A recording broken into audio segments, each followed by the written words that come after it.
White Hat, full disclosure and open source. To Marcus Ranum, who's going to be talking about issues surrounding open source development and sort of the responsibility of people who find bugs. Is it a full disclosure issue? Is there full disclosure with notification? What is sort of the responsible thing to do? And this issue has been boiling up for about a year or so. When Marcus came out to the Singapore show, we had this excellent panel, and it really struck a nerve with everybody. Then at the TISC show, it sort of evolved again, and so here's going to be sort of the third iteration, the evolution of this idea, and then Marcus is going to carry on in the White Hat track with a panel of people, and we're going to really try to explore this issue. So with that, I'd like to hand it over to the CEO of Network Flight Recorder, Marcus Ranum. Sorry.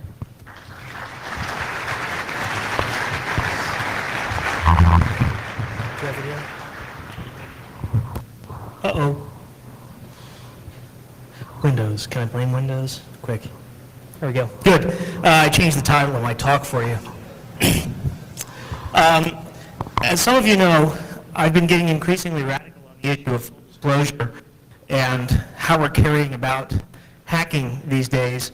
And after attempting for a number of years to build technical solutions to security problems, I've concluded it's really a non-technical problem that's not going to admit itself to solution technically. So what do? We basically have to cure the hackers, and that means we have to cure the script kiddies first. So let's talk about securing script kiddies.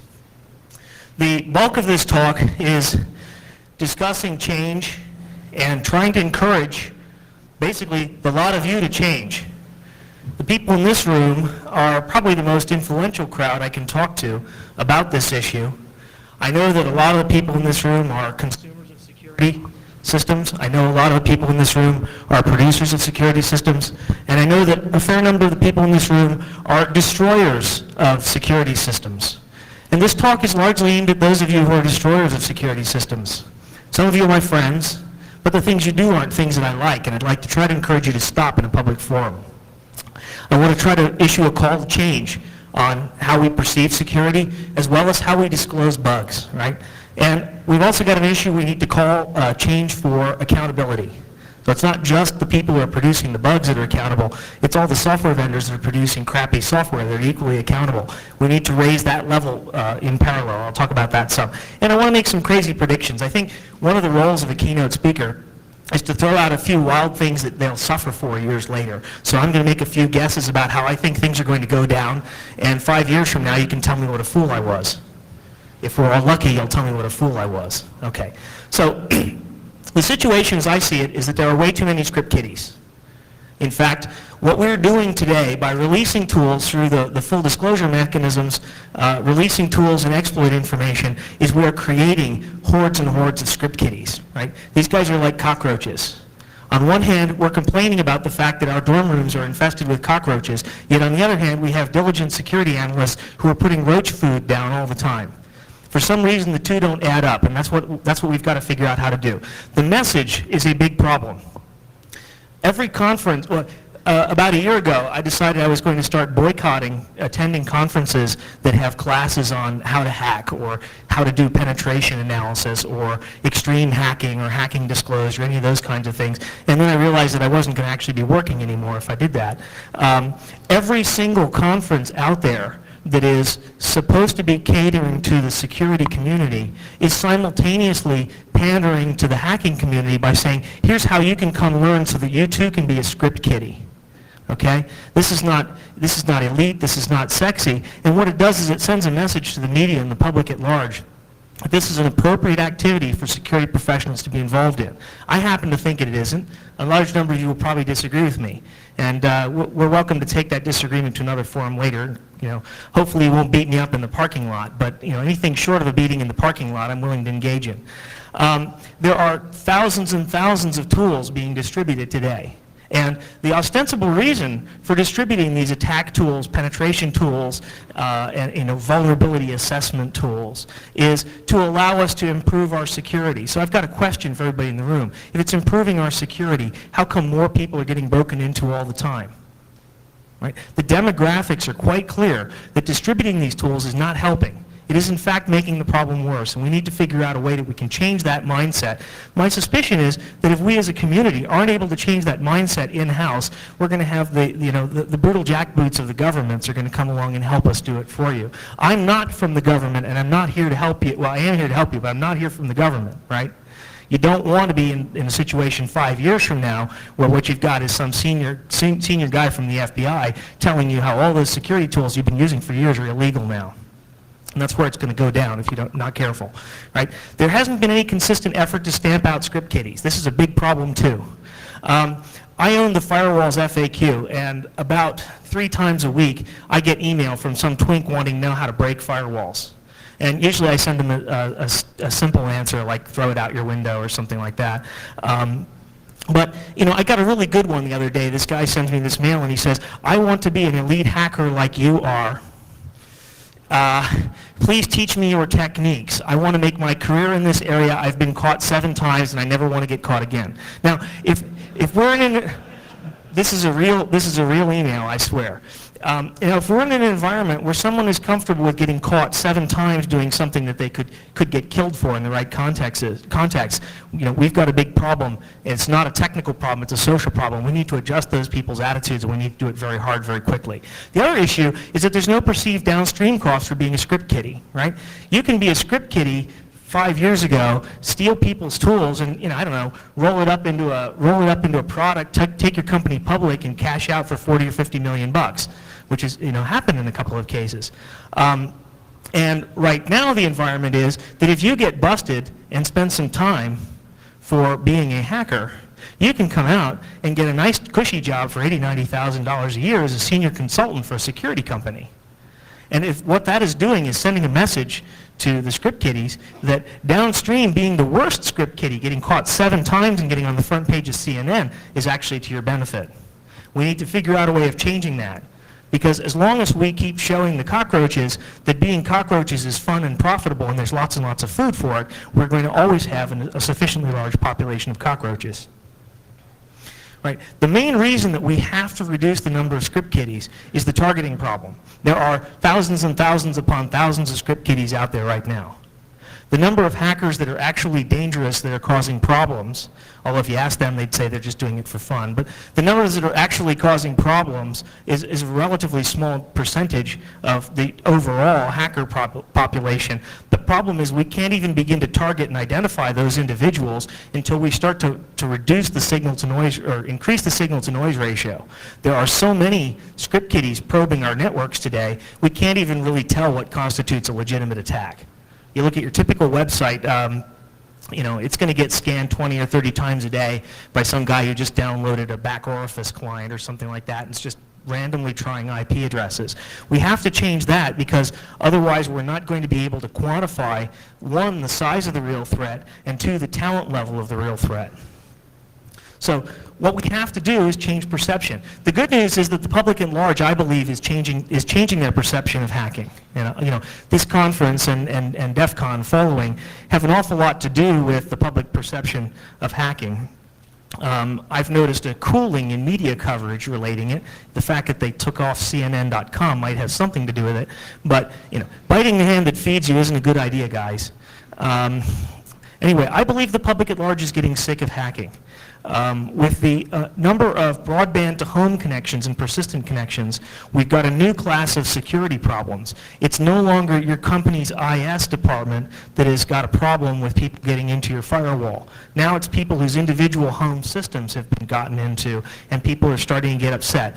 I believe there's a class action lawsuit filed recently about a DSL provider not giving adequate warning about security problems. It's starting to happen. Joe Average is starting to wake up and realize that the hackers and the script kiddies are not his friend. And what generally happens in America when Joe Average gets woken up is he lashes out in anger by calling up congressmen and so forth, and you get stupid knee-jerk legislation out of Washington. So unless we can clean this problem up or do something positive and effective, we're going to have Washington helping us with knee-jerk legislation. Either way, I think it's going to get worse before it gets better. But either way, the situation's going to have to change once Joe Average gets involved. The big problem is, for us security guys, is We have to protect everything in order to succeed. And part of the mindset change that I'm trying to encourage people to get lawmakers, policymakers to recognize is essentially what we're dealing with is an unbounded sized army of non-ideological terrorists. That's what it boils down to. And that's, by the way, how Joe Average starts to perceive the thing. Why are these people doing this to me? Why are they out to get me? What did I do wrong? And how can I find them and kill them? Okay? Don't laugh. Don't laugh. Joe Average will kill you if he catches you, some of you guys. The situation is that we good guys have to defend everything. I started my career in security building firewalls. The idea of building firewalls was to make it so there was a single point of attack that we could defend very closely.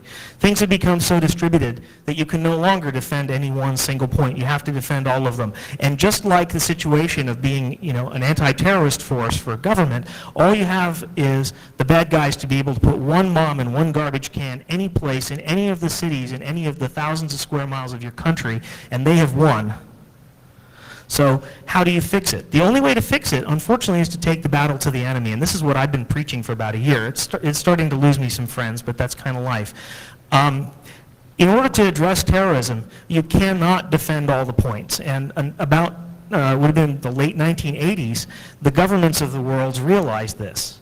And they basically gave up on policing individual checkpoints and simply focused on tracking down and eradicating terrorists. That's where you got situations like Red Brigade's terrorists being machine gunned in the streets by the French police and stuff like that. I don't think that you're going to have, if you're a hacker, I don't think you're going to have to worry about getting machine gunned in the streets by the French police. But I predict that within the next 5 years, you're going to have problems with AT&T's lawyers coming down on you.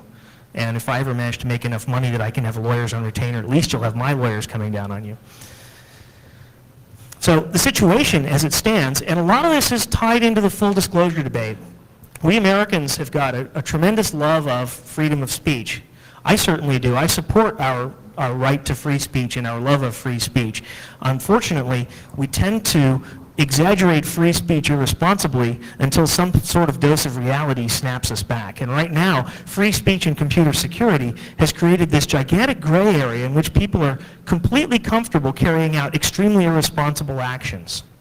Right now, there are a lot of people, and some of you are in this room, who sit on both sides of the fence. You make your money as a security expert, and you go home at night and you write hacking tools and distribute them on the web. And you know who you are. Right? And if your customers knew who you were, they'd kill you. That's going to have to happen. And it's part of the counter-terrorist model. Right? The other thing that you do when you switch into a counter-terrorist model of dealing with a social problem is you have to attack the supply chain, if you will, of the terrorists. You have to not only go after the terrorists, you have to go after the weapons dealers. So again, my prediction here is that those of you who are weapons dealers and support groups for hackers are going to find yourselves in trouble. Okay, so I believe that the comfortable gray area is going to get reduced to a fairly narrow line, and that narrow line is going to be bounded by, essentially bounded by case law from civil litigation.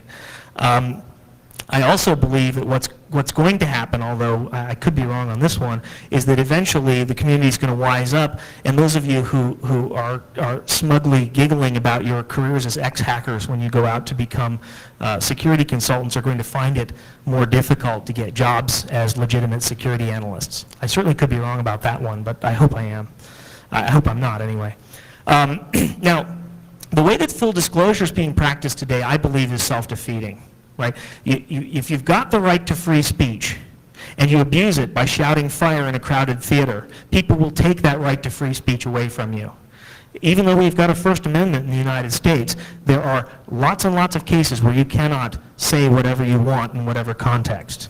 Right? So it's worth being careful about. And right now the way that full disclosure is being done is essentially it's creating armies and armies of script kiddies.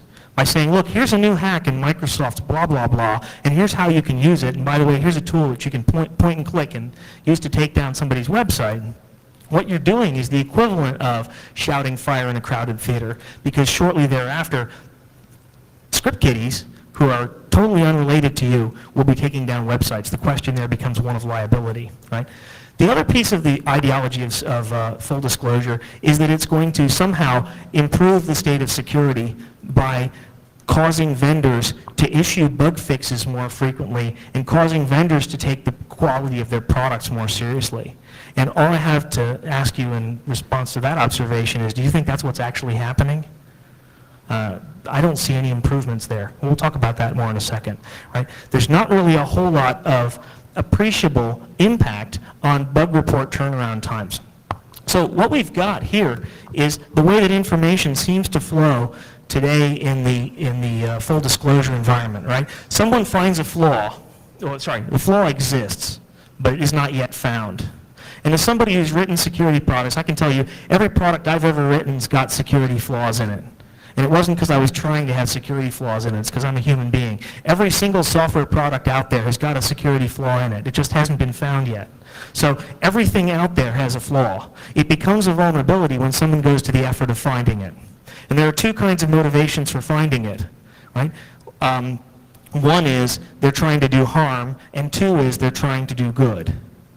And the question is, which one are you trying to do and in which case? The exploit happens when somebody builds something to actually trigger the vulnerability, and somehow vulnerabilities get disclosed. I've run across cases where there have been vulnerabilities that really have never gotten disclosed. Hopefully none of them are in my products, but that could happen too.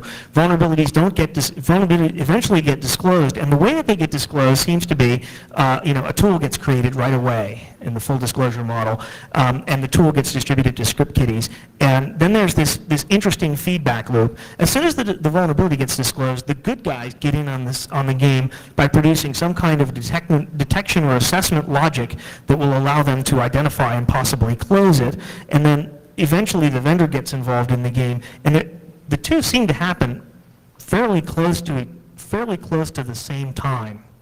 The interesting problem is the issue down in the lower right-hand corner, which is when do the users actually install the patch? And if you look at what the script kiddies are doing as far as the damage, the huge number of sites that are being broken into through vulnerabilities that everybody's known about for quite some time. So if the ideology is that this disclosure loop is going to improve security, I say no, that's bullshit, because we haven't got users installing the patch until the script kiddies effectively hold a gun to their head by saying, if you haven't installed it, we're going to hurt you. Right? So the question here is, are script kiddies a necessary evil? Are they essentially the leverage that forces users to actually update their software? Right? Now, I'm seeing an increasing number of pieces of software that has self-update capabilities. Usually the self-update capabilities are built in there for marketing, but if any of you have used the latest version of Internet Explorer, it'll periodically come and say, hi, I have a new update for you. I'd like to add Korean language support or something like that you didn't ask for. Right? That's starting to happen. And if we can move to a model where patches get streamed down to users quickly, then I don't believe that the script kiddies will have a viable ecological niche anymore in forcing people to actually fix their patches.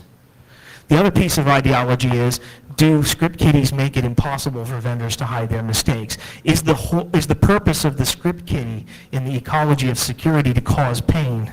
And by causing pain, do they actually trigger change?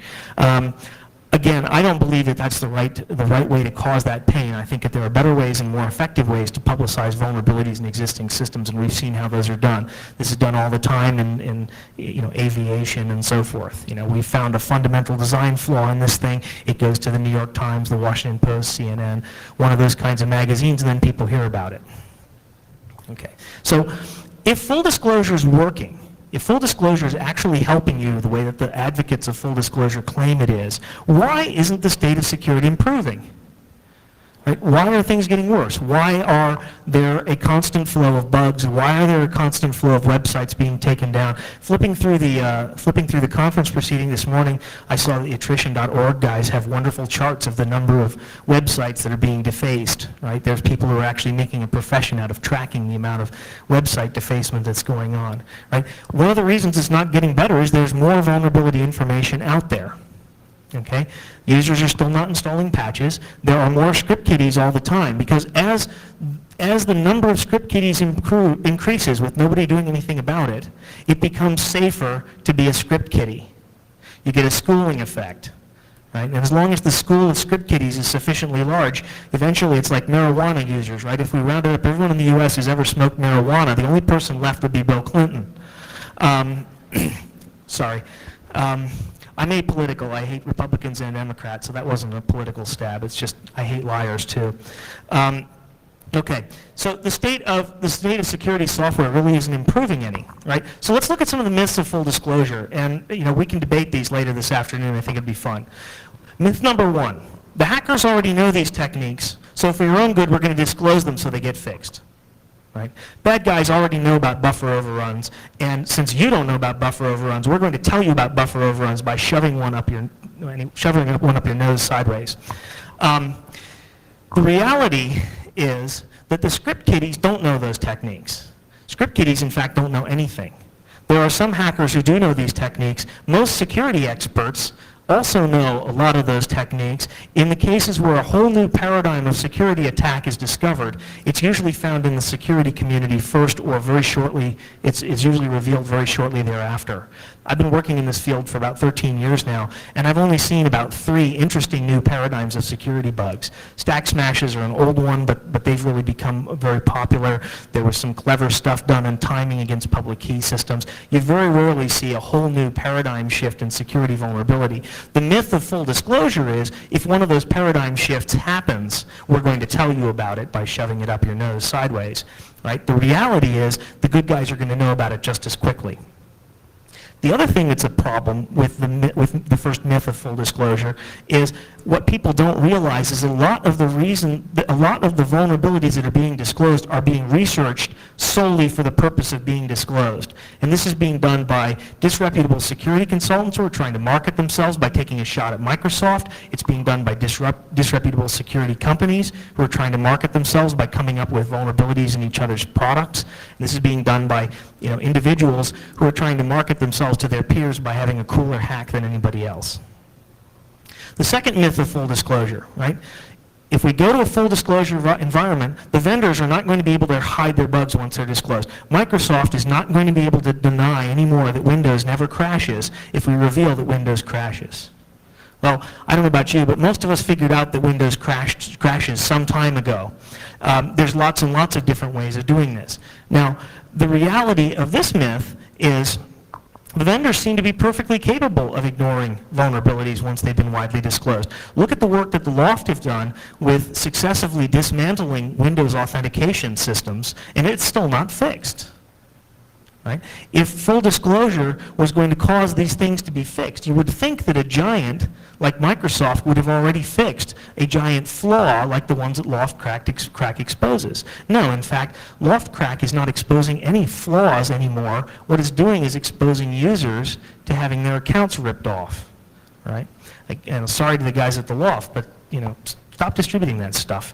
Right? There's better avenues for disclosing things. In fact, if you want to make your name as someone who's discovering horrible flaws in Microsoft stuff, it would probably be better if you found a good list of flaws, disclosed them to Microsoft, and you'd be so fortunate if Microsoft didn't disclose them, because then you could go to the Wall Street Journal and claim that there was a cover-up. Cover-up gets better press these days than vulnerability. In fact, nobody's really claiming any cover-ups. So the script kiddies have already tapped out the market for vulnerabilities. You've got to move to the cover-up market next. We've got to find a Watergate of software, vulnerability gate or something like that. Gatesgate, anyway. Myth of full disclosure number 3. It's necessary to disseminate flaw information in order to make better systems in the future. Right? The argument here is if you're trying to build better bank vaults, you have to hire a safecracker to tell you what not to do in the future. Right? This myth doesn't make sense. It certainly doesn't play in the modern software security environment, because 99.9% of the vulnerabilities that are being found are extremely well-known vulnerabilities. We already know about buffer overruns. We already know about making sure your config files are protected against overwriting. We already know about starting subprocesses and jumping across permissions boundaries. We already know those things, and we consistently get them wrong. But having more people disclosing them does not tell us something we don't know. What we really need to be doing is teaching software engineers how to do things right in the future. Okay. Myth number 4, good.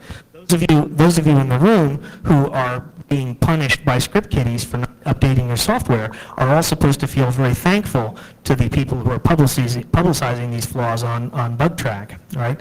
And in fact, if you look at the way that security vulnerabilities are being marketed, the primary vehicle for security vulnerabilities is self-promotion, financial gain, or ego massaging on the part of the practitioners of full disclosure. Right? Somebody who releases something harmful and trumpets it with a press release has got another agenda than helping you out. All right. So the reality here is, I believe that full disclosure. Sorry, my mic keeps cutting out. I believe that full disclosure. I guess I ticked someone off. Sorry. What I believe is going on is that full disclosure, the rock-throwing process, is being passed off as beneficial. But in reality, what's going on is that the guys who are doing it would rather be black hat hackers. They're just playing the same games as the black hat hackers, and they're passing it off in a white hat context and expecting you to pay for it. Okay?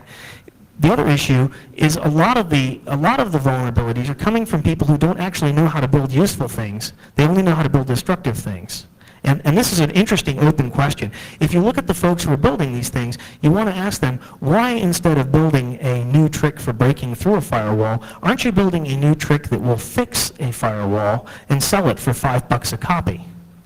Now, obviously, you're not all motivated by commercial gain and all that kind of stuff. Some of the hackers that are producing these things are doing it out of altruism. But I don't know about you, but releasing a new thing that penetrates holes in your firewall is not exactly altruism. Okay. The other thing that I think is going on is that full disclosure is a cover word for market assassination, where Microsoft is the prime target.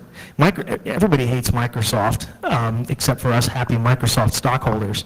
But those of you who don't like Microsoft see this as a great opportunity to take little shots at the big guy's ankles.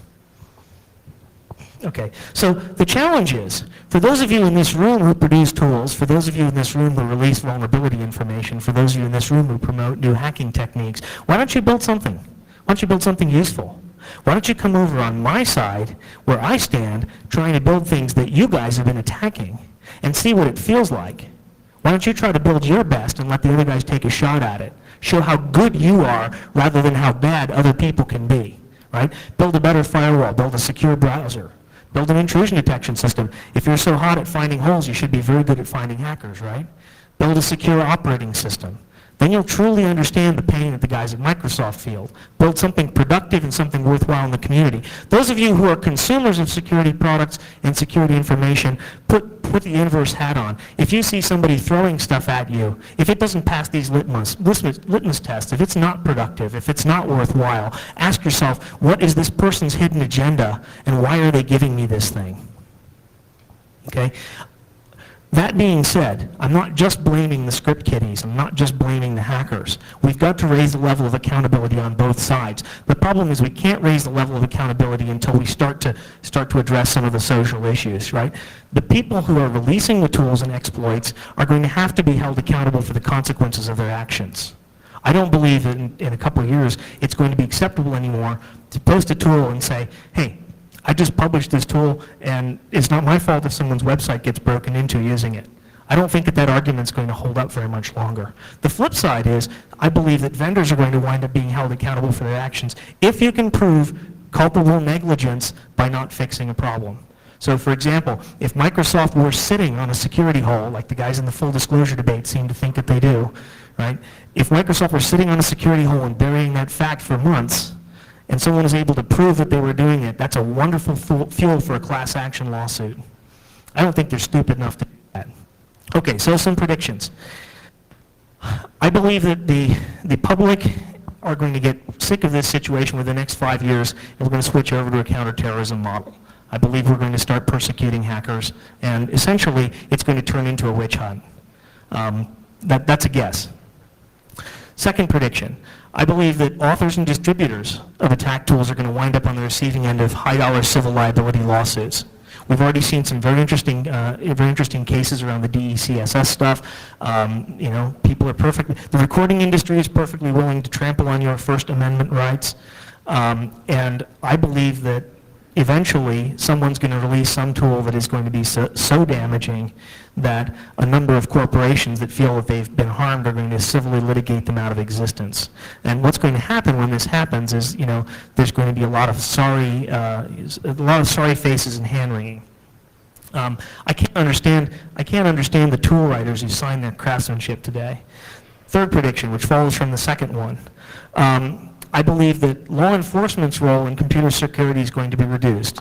My apologies to those of you in this room who are Secret Service and FBI agents, but you guys are too busy, okay? My lawyers can take care of protecting me just fine. So if I can identify the person who's causing me material harm, I will simply sue them in a civil litigation, which is going to actually have a better chance of recovering some money and some damages from them and hurting them because the standards of evidence are different. And I predict that that's what's going to wind up happening. Prediction number 4, if number 3 happens, right, the gray area in which many of you are comfortable playing is going to get turned down into a very, very thin line. Just like the individuals who today write, quote, mayhem manuals, end quote, they're very, very cautious about what they say and put all kinds of legal disclaimers about don't try to actually build a bomb from this, et cetera, et cetera, et cetera. I think that's going to get shrunk down to the point where there's really no ecological niche in which you can survive. So the conclusion here, I think we're at the end of the first stage of the internet security area. The stages of the internet security era went like this. The first phase was what me worry. Nobody really cared about computer security. The second stage was the firewall era. Everybody hunkered down behind their firewalls and tried to keep the bad guys out. The third stage is going to be counterattack. Hunker down behind your firewall and open up on them with a sniper rifle if they come within range. So I think you're going to start seeing, .coms are going to have lawyers on retainers just to persecute hackers. At least I hope so, anyhow. A closing point to ponder for those of you out in this room who are tools developers and tools writers, okay? The Huns did not know how to build Rome. They only knew how to destroy it.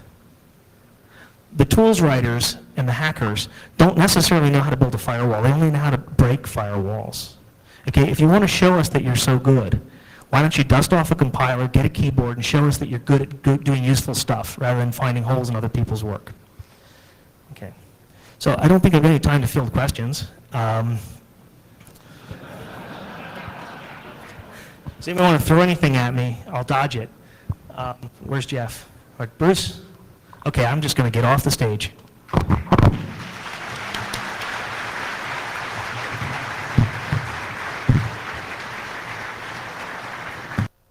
Sort of a continuation of my talk at Black Hat in Singapore. We had a panel that was supposed to be about sort of the future of security, and it wound up getting completely eaten by the full disclosure debate, with me and one other person holding down the side of, hey, this stuff is wrong, and everybody else in the room disagreeing with us, which was kind of fun. I don't know what's the right format for doing this. I'd kind of hoped to be able to assemble a panel of individuals, but it turns out that most of the folks who'd be presenting the opposite side are busy presenting the opposite side in other rooms right now. So the way I figured that I'd run this is we'll just run this as a free-form question and answer discussion. And if that's interesting to all of you, that's great. And if it's not interesting to all of you, we'll break early and go find something else to do. So that being said, there's a live mic on the chair over there. People who've got opinions that they wish to express can run, especially if you want to express it at length and loudly, run over and grab the mic. Otherwise, you can shout out comments, and I'll do my best to repeat them if they're repeatable, and we'll just take things from there. Yeah. What is your opinion on active counterattacks, such as bouncing back packets from service attacks, malicious attackers who bounce back firewalls? That's a really interesting question, and actually, I'd love to see a show of hands from people in the room about that, and then maybe I'll give you some opinions. How many people in this room believe that it is acceptable if your site is brought under attack to reflect the attacking traffic back onto the attacker? 1, 2, 3, 4. And how many believe it is not? Okay, so that's one answer there. Now, I'm not saying that this is a democratic process, right? The mob does not necessarily rule. I know I'm very uncomfortable with it. How do you think you'll address the issue where somebody spoofs somebody spoofs traffic claiming to come from you, and my security systems blow you away? Well, it comes down to, and again, this is just my opinion, I'm sure this is the very same thing if the junk mail. I mean, if everybody were to take their junk mail, they end up getting really close to stuff, write a big red refuse on it, and put it back in the mail slot. Whoever's actually seen the mail back and get postage twice. Now, if somebody spoofs an IP address, then we're not talking about we're talking about some very serious actions. So what it does, it also creates more systems. What if you... I feel that it is, it would be an appropriate measure if we could take out the spoofing aspect.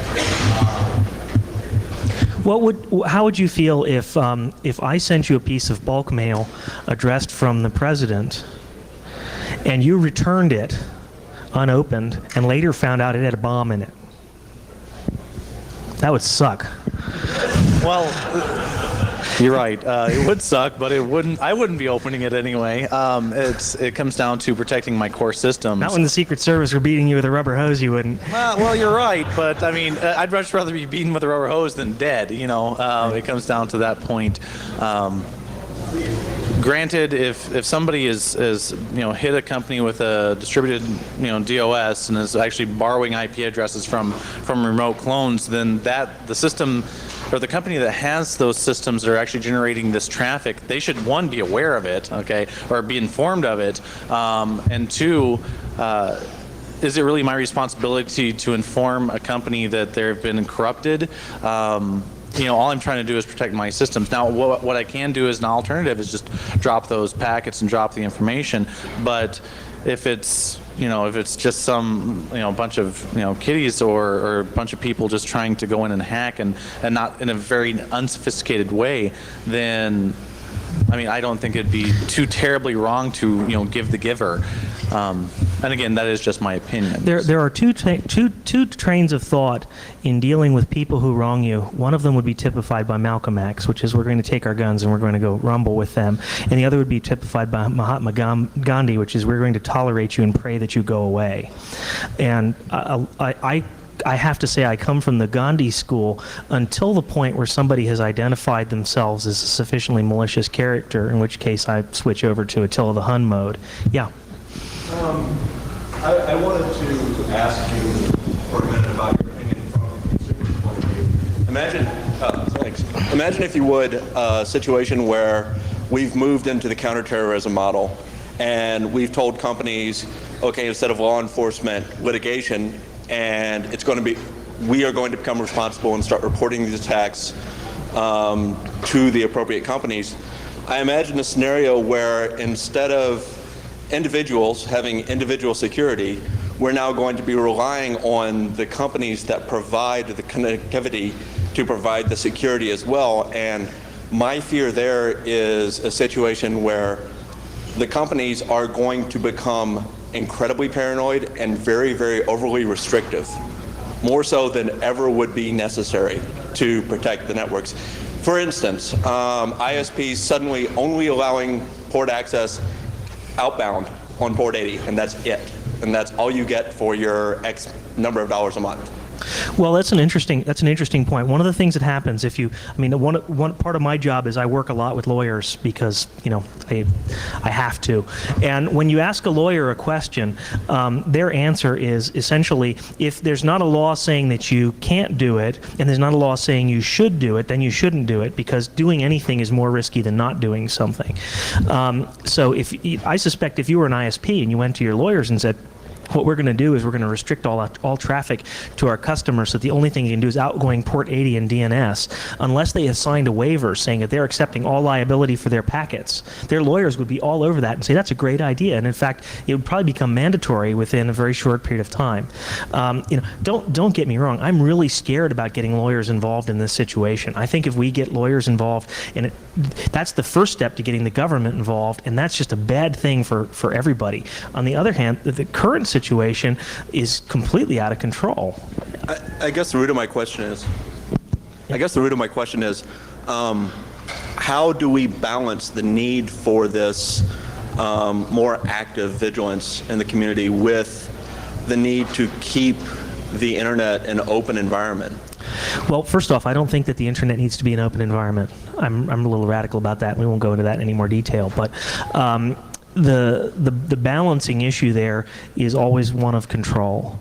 And historically, what happens, at least in our society, is if you prove that you can't control yourself, then Joe Average and the fun police will come along and say, okay, you can't control yourself, we're going to come along and control you for you. Teenagers, for example, used to be able to buy alcohol at an early age. We discovered that they couldn't control themselves, so the fun police came and took that right away. And there's a completely compelling case that could be made that, you can't get unrestricted internet access until you're 18 and you've got a signature from your parents that they've put some restrictive software on your machine. Now, I don't want to see that happen. I just think it's going to happen if the situation doesn't get better really soon. Yeah. The statement is that I think you're a little bit optimistic about the cover-up releasing to media companies, basically getting companies to clean up their act. If I went to the New York Times and said, hey, I can tap into portable phones and listen to them, and this knowledge has been out there for a while, and these phone companies haven't really fixed the problem, they haven't recalled the phones, I don't think there would be much of a news story there, even though some people with scanners can listen in on these conversations. And secondly, since we do have that situation where people with scanners can listen in on the conversations, it's at a fairly low amount of activity, and so there's not that huge uprising against it. What do you think is an acceptable level of script kiddie activity to the point where it won't cause an uprising? You've made a really, really interesting and valuable point, okay? Because this is a known problem, and we as a society have decided, okay, it's below the radar screen because there aren't enough people doing it. And to sort of extend that analogy, let us suppose that someone manufactured a product specifically designed to tap cellular communications. That person, I suspect, would be obliterated very quickly. Right. It is so you get more and more business critical. More and more? You mean they're not now? Well, it's with the new handheld devices and web and with your basically integrating any kind of your mobile commuting with your telephone. It's having a scanner and listening in on someone's conversation is not nearly as dangerous from a business standpoint as somebody sitting there sniffing packets what you receive and looking at your confidential business agendas. And I'm not saying that it's not an issue. I'm just saying that from a business standpoint, having something in writing typically is much more valuable than having something, even in electronic format, than having a voice conversation. Which would you rather monitor, Bill Gates' cell phone or Bill Gates' email? Oh, obviously a cell phone. Okay, You can make a lot of money that way. Right, but then again, Bill Gates isn't in a business to where he's sending back and forth valuable marketing information, and exactly. And so it's not so much like we're talking about release dates. We're talking about marketing information, time schedules. I mean, you're talking about all kinds of business confidential information that will soon be sent across these mobile computing devices. And I mean, right now, scanners, yes, they're our problem. However, as soon as the tools become available that any script kiddie can go down and download a new patch to monitor somebody's email that they're receiving over their mobile phones, then I guarantee something will happen. That's because right. enough of the money will be behind it. What happens is when you hurt enough Joe Average, you get crushed. Let me be completely clear to all of you in this room. I have a hidden agenda, and I'll even expose it because that's the right thing to do.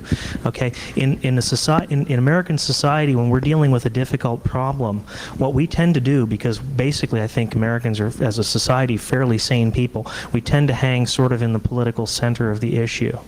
On some issues, the issue has been deliberately radicalized to the margins such that you can no longer be comfortable in the center. The examples would be the gun debate and the abortion debate. What I am trying to do, and will be trying to do for probably the remainder of my professional career, is to radicalize the debate on hacking, because I believe we're not going to make progress on this issue until we draw some hard lines and say you're either a good guy or a bad guy. The situation now is that the vast majority of people are completely comfortable saying, you know, you're sort of an in-the-middle guy, and I just want to radicalize it some. This gentleman over here had his hand up.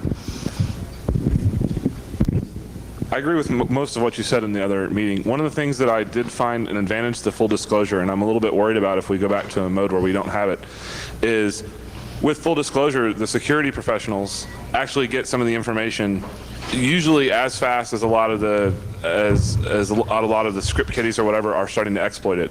I remember the days back when like the freakers and stuff were using underground BBSs, and they basically you didn't find out what was going on with your system until your Merlin PBX had been completely hacked and you had all these long distance calls that happened.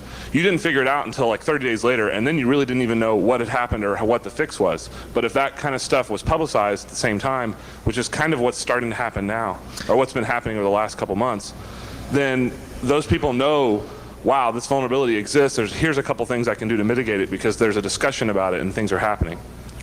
When I talk about counterterrorism, one of the things that I'm basically preaching is switching over to unrestricted information warfare on the hacker community.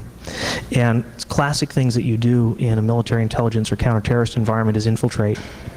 And I think that part of the commitment that the good guys would have to make as part of that effort would be setting up bulletin board systems that were in fact undercover operations for information gleaning. We could, no offense to... But how would that information get back out into the public so that Joe Average would know to protect his system? It would filter its way back out. I mean, this is basic intelligence operations 101. Let's say we had 1,000 security professionals, all of whom had, the correct secret handshake so that we could identify each other, but the bad guys couldn't. Now, of course, the bad guys could counter-infiltrate us, and that's where the whole game gets kind of interesting. But and this also happens in terrorism, counterterrorism, drug dealing, and counter-drug dealing. But if you had a sufficient number of professionals who were engaged in counter-information gathering, they would be able to leak that information into the good side. In other words, if the bad guys didn't know whether they were talking to a Fed or to one of their cohorts, it would reduce their ability to communicate among each other, and it would greatly increase the chance that the good guys would find out about it. Yeah, Mudge. Sorry. That seemed to trigger something there. Oh yeah, no, of course. The large grouping of computer security professionals that would be the central repository sounds reminiscent of CERT, and we saw how wonderfully well that one worked in disseminating information. He scored a direct hit there. A second thing, and I have to bring it up. I've got to play. You're playing devil's advocate, so I've got to do the same thing. Releasing tools in the script kiddie type venue and nature. And you mentioned you're either, let's play it one side or the other. You're either a good guy or you're a bad guy. For somebody who, let's put a imaginary character who releases a tool that enables you to promiscuously monitor all email traffic, all network traffic patterns, passwords. Basically could be turned into Carnivore++ quite easily, and has also released other tools to hide their tracks on Unix systems to maybe get away playing, without having to pay billing or, school accounting times. Is that person a good guy or a bad guy?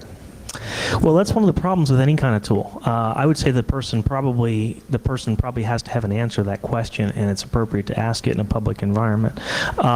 There are a lot of tools out there. This is the fundamental issue in the tools debate. There are tools that can be used in two different directions.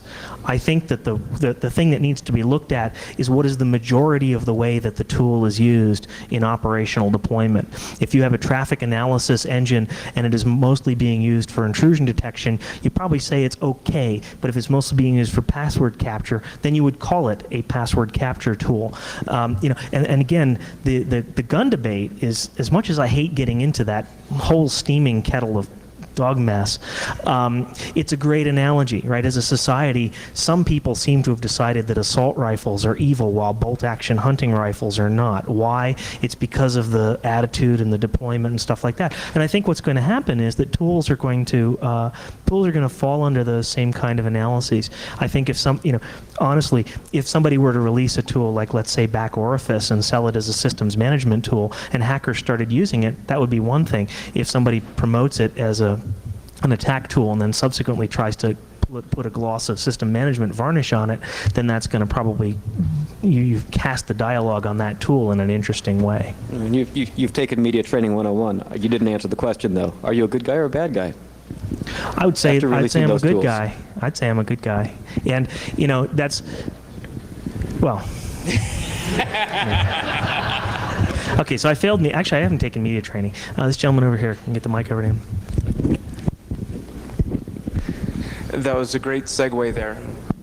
The issue I was going to bring up and question you on your earlier assertion about tool writers people are going to come down on them, and those are going to go away, and you'd be silly to sign your work. I was thinking the gun analogy is the perfect one there. No one has come to the handgun specifically is a good one. It has pretty much one obvious purpose: to shoot people. You can make some other arguments for rifles, for hunting, but a handgun. Now, why you're shooting people, for defense or offense, can be argued, but the tool itself has a pretty obvious function. You ever heard of Olympic pistol target shooting? Anyway. Oh, yeah.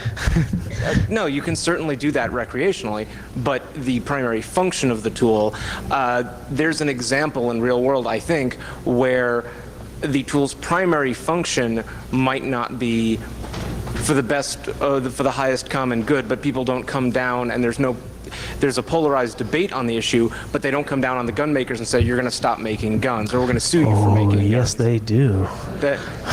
Yes, they do. In Maryland, for example, gun makers there are all kinds of restrictions on gun makers. Gun makers, if you transfer guns anywhere in the U.S., if you're a gun maker, you are regulated like you can't possibly believe. And that's what I'd like to see happen to the security tools makers.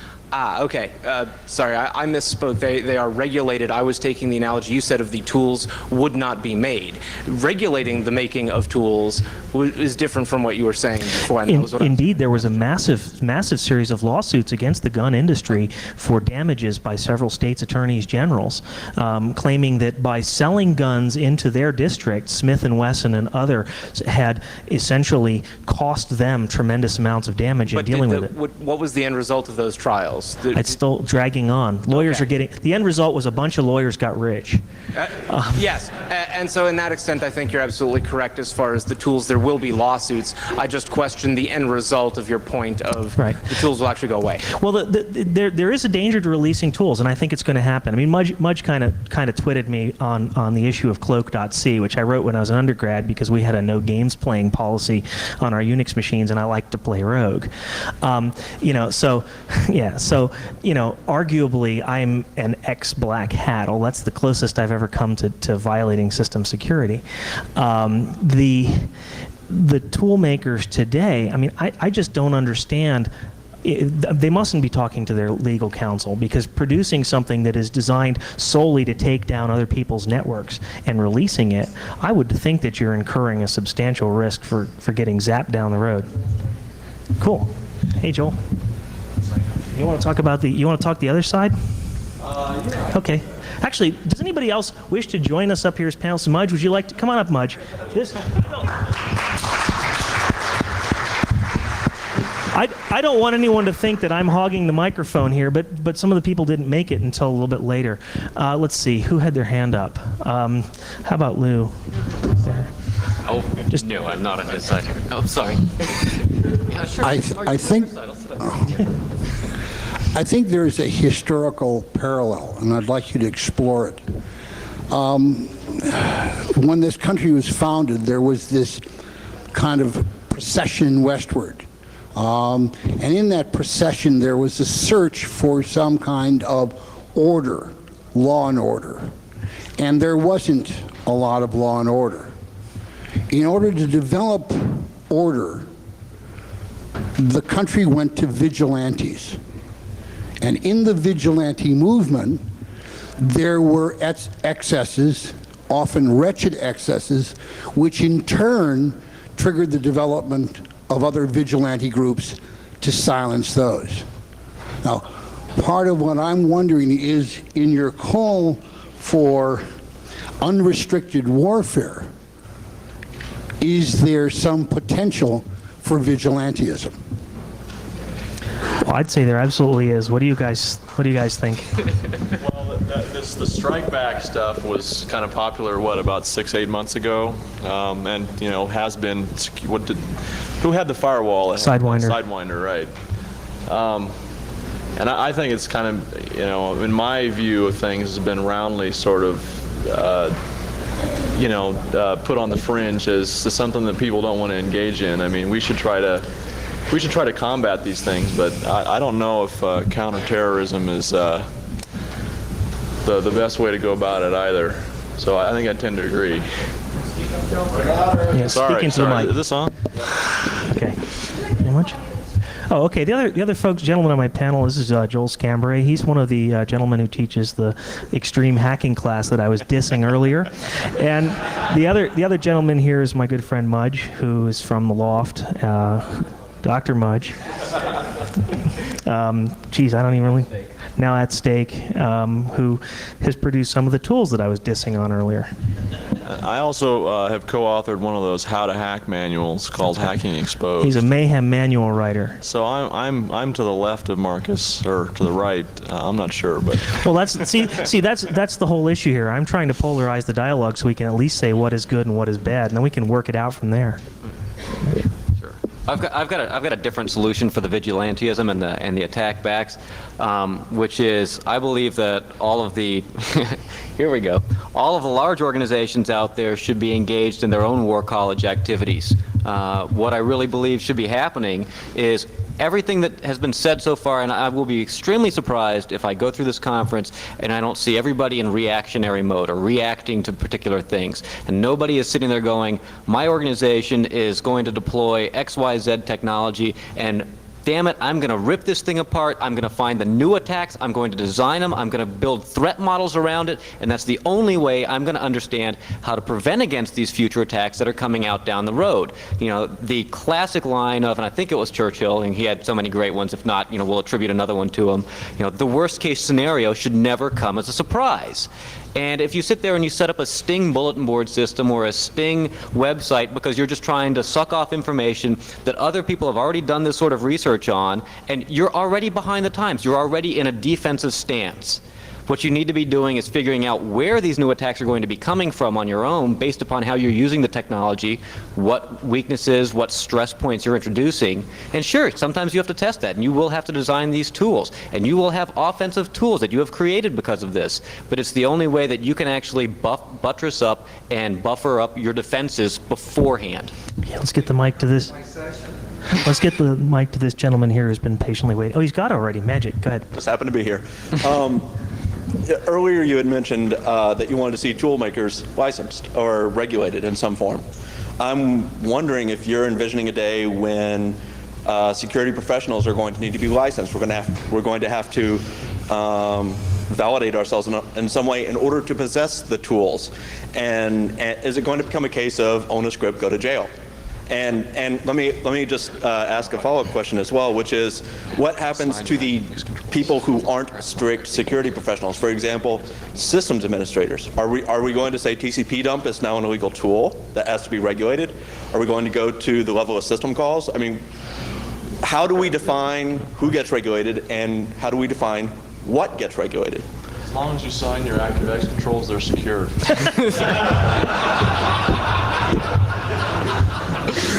Oh, man. This is very similar to locksmithing and lockpicks, and basically there are some rules in certain places and not rules in others, because it is a tool in and of itself, but you have an intent component to it. Loftcrack was recently involved in a court case, I believe in California, and it was labeled as, in this particular case, a tool used in aiding to breaking into a particular system, which works really well by having these tools out here, because that is how they were able to layer on many more charges and allegations against this person. Because what are they going to do otherwise? Well, he got a password.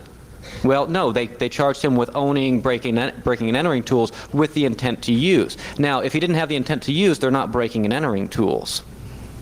So if you license and only have these tools, you are instantly defining them as nothing but malicious in anybody else's hands. And you're taking away any beneficial use, I think, or altruistic uses that you might have given in a wild or natural environment. I agree with you, but if you talk with law enforcement officials, you'll find that when they arrest someone for breaking and entering, damn near anything they have gets listed as B&E tools. A screwdriver gets listed. I mean, well, but there's perfectly reasonable reasons behind that. Okay, if I'm busted by a cop and I'm carrying a piece of metal, that's one thing. If I'm carrying a piece of metal that's been ground to a sharp point, happens to be covered with blood, and there's a guy lying over there with a hole in his kidney, that's an entirely different matter.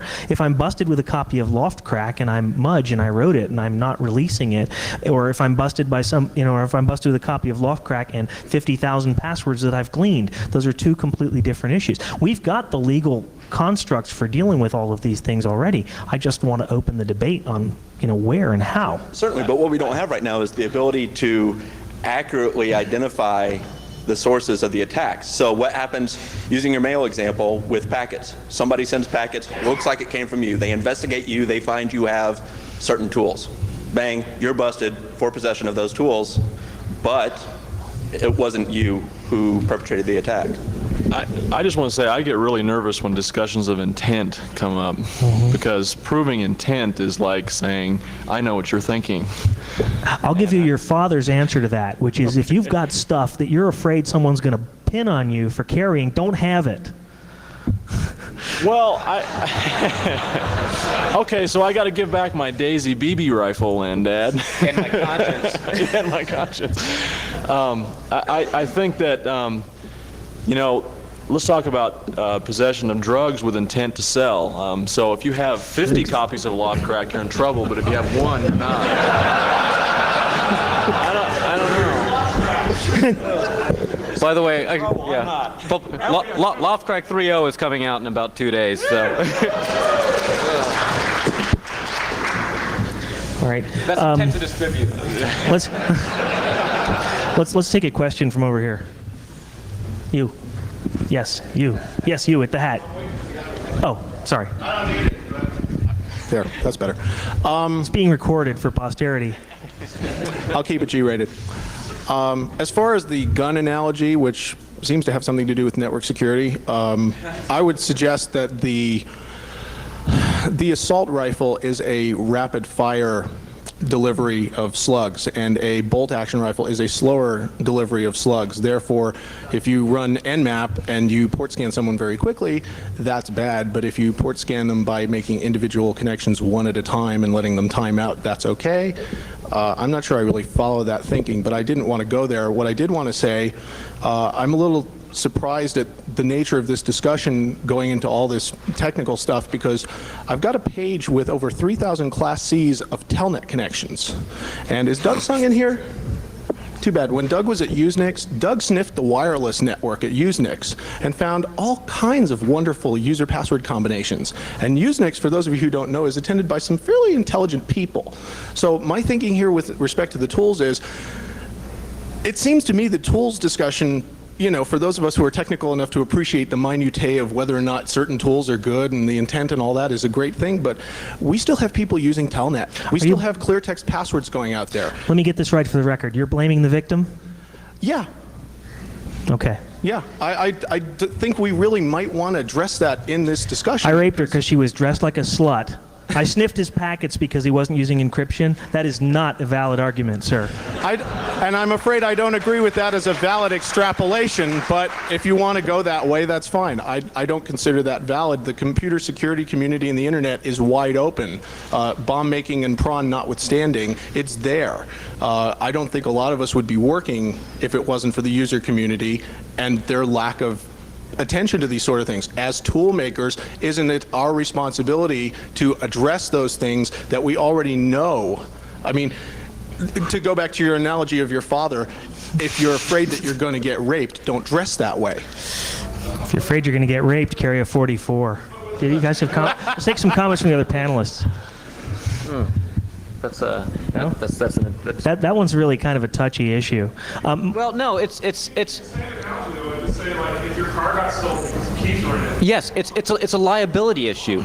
Exactly. If you're a bank, let's put it on the victim, because of course the bank wants the customer to end up. They want to always pass the buck and have the victim be somebody. Everybody wants the victim to be somebody other than yourself. The bank gets robbed. And the underwriters come in and say, well, all the money that they stole, where did you store it? Did you store it in the in the vault? And they said, no. Well, we left it out on the on the front porch here. Well, we're not going to underwrite your loss then. So I mean, it is up to some people to do a level of due diligence. And if you don't do that due diligence and you have the mechanisms in place, if I walk around, dressed like a slut. But you do. No, seriously. One of the points I tried to make, maybe I didn't hammer on it enough in my keynote, is we need to raise the level of accountability across the board. Yes, if I am so stupid that I don't secure my website, somebody should come along and say, you idiot, you should have fixed that. There are thousands and thousands, tens of thousands of people out there that need a good slap in the back of the head saying, dork, fix your site. On the other hand, the way to show those people they've got a problem is not to hurt them. Well, I'd like to agree with what you said with one caveat, and that is your own point. I think that the responsibility is to bring the vulnerabilities to the attention of the person who is the potential victim before. I think it's a contextual issue. Yeah. It's, absolutely, it's not a justification to go around raping Mudge because he's dressed like a slut, okay? It's more a justification and a responsibility, sorry Mudgy, for us to inform the not necessarily stupid, but perhaps naive, perhaps inexperienced, perhaps uninformed community, hey, this is a potential liability, you ought to address it before it goes from being a potential liability to reactionary panic. Well, this is happening. Let me see a show of hands. How many of you believe that there is an ethical lapse in the ISP that is selling DSL connections to the thousands of Joe average customers who don't understand security and not telling the customer that there's a potential liability on the customer's hand? Don't only raise one hand. Wait. Okay. So do you think how many ISP is liable? How many think? Not telling them No, not liable. Okay, there's what's right and wrong, and that's ethics, and then there's what's legal, and that's law, and that's decided by lawyers, liability. How many people think that the ISPs have a moral duty to warn their customers, if you do this, you're leaving yourself vulnerable? Second question. How many people out there, show of hands, think the ISPs are aware or even are bright enough to realize that they're doing anything wrong here?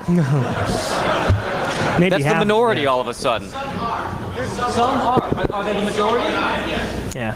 Okay, let's see. Who gets the... Yeah, around the fourth page of the disclaimer. Okay, let's get the mic. Well, okay. Another question? No, I'm going to hand Okay, let's see. You can get it. Give it to this gentleman. Hang on. Oh. One point I'd like to make. Hang on. Only one person talks at once or this doesn't work.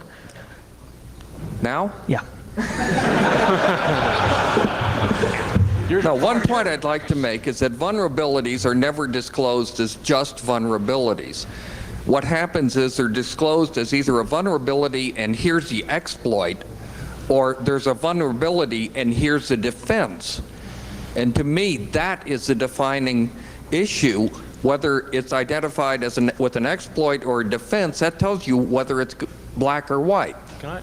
Good point. It's back to the intentionality issue. I want to address this with just a really recent anecdote with this Outlook buffer overflow in the date field. USSR Labs acted responsibly in that situation. Does anybody disagree with that? They posted an exploit, but they waited for Microsoft to issue a fix. Now, somebody else posted a bug track in the interim, so that's a different story. But I don't see things getting worse. Okay, well, now we're going to get into a debate with our own panel, because did they have a basis to believe that all the users out there had upgraded their software and that they were not putting anyone at risk when they released that exploit? Well, I personally am motivated to get fixes by the extent of the risk involved, and to some degree, illustrating that risk is important in motivating people to get the patch. You're not only just illustrating it, you're raising it. You're raising the risk. Well, I mean, they pop up a window that brings down their website. I mean, I think it's interesting because when you release an exploit, you're raising the risk that it's going to be used. I'll join in over here on the left wing to the How are we gonna liberals versus the reactionaries. Sorry. I think you're making a fatal flaw in that you're presupposing you understand everybody's environment and their means for protecting or their means of understanding a particular problem. The way that we had an evolutionary life cycle over at the Loft on how we actually released advisories. At the very beginning, we went directly to the vendors and nobody else but the vendors. And the vendors basically told us to, if their clients didn't know about it, we should shut the hell up because they're going to have to spend more money to fix it, and why should they do that? Because they're being profitable here. So at that point, we went to their customers and said, this is how this really works. If you see this as a problem, you need to let the vendor know because they're unwilling to do the right thing on their own. So we started doing that, and that was, and there were certain vendors that earned the position where things would be released at the same time that the vendors were being told because they had trained us by responding when they were told beforehand that this was the only way it would be addressed. Now that Microsoft actually has a security organization, now that Intel, we just created Intel's security group by doing the iPivot advisory. The iPivot is their crypto accelerator box. They had no security reporting mechanism, no way of handling these things. And if it hadn't been for the fact that we went to them, gave them advance notice, gave them an exploit because they couldn't figure out how to do it, and also, what was it? It was a back door that they had put in there. And they were saying, here's the binary patch for all of our customers. Guess what? The customers don't trust them now because it's a back door, and they need proof of concept so they can see that the thing is fixed on their own. Independent third-party review that has to provide the tools. And I want to reinforce the worst-case scenario comment, which is, okay, let's say that USSR Labs didn't release an exploit and didn't release an advisory. Sorry. And Microsoft released this innocuous little patch for an Outlook date date field fix. Well, would anybody go grab it and download it right away? Yeah. I mean, personally, I'm not motivated to go get this stuff. Let me just finish up on how the actual, I didn't want to leave the dangling of this being videotaped for whatever to be used against me later in a court of law. My goons are outside the door. Yeah, with the security advisories, the finalization of that evolution is now there is a defined policy where the vendors are worked with, but it still goes out. And if an advisory comes out slanted towards malicious use, and it doesn't mean whether it has a proof of concept code or not, or a fix, because we try and make sure that if it's gratuitous exploit code, it doesn't go in. But if it's not gratuitous, it goes in and there's always a fix. So now you got both of them. How do you label that? It's all in, if you're the first person, if you were the War College and you were doing this analysis, you control the information you're giving out, hence you can put the spin on it. And if you put the spin on it, that largely dictates whether it's going to be used for, malicious or, beneficial purposes. Disclosure is a good example of the Outlook buffer overflow. And USSR releasing the exploit at the same time that Microsoft releases the patch. It's just that. It's at the same time. So by USSR releasing the exploit at the same time they're releasing the patch, they're not giving Microsoft customers appropriate response time to be able to download the patch and install it at the same time that the exploit is being released for script kiddies or other hackers to be able to exploit that patch. So what's the right time? 5 minutes later? 2 About a weeks year. later? About a year. Look, my point is if you're doing something and it causes someone else to get hurt, you're doing something wrong. The lady down there is the mic. I had a couple of questions. Basically, I want to regress on something that Mudge said when he started talking about people getting their systems and actually having to take it apart, learn it, find out what's wrong with it, and find fixes for the holes. That's making... I understand what you're saying, and I agree with it totally, but it's slightly begging the question, and it's assuming a theory that's incorrect. You're thinking that the user can actually do that. There are a lot of users out there who are totally ignorant, and we're having to deal with those. They don't know anything about those machines. Some of them don't even know how to turn on those machines. They're there doing the 9 to 5, just trying to make a living. And we have to find ways to make those machines safe when they're using them.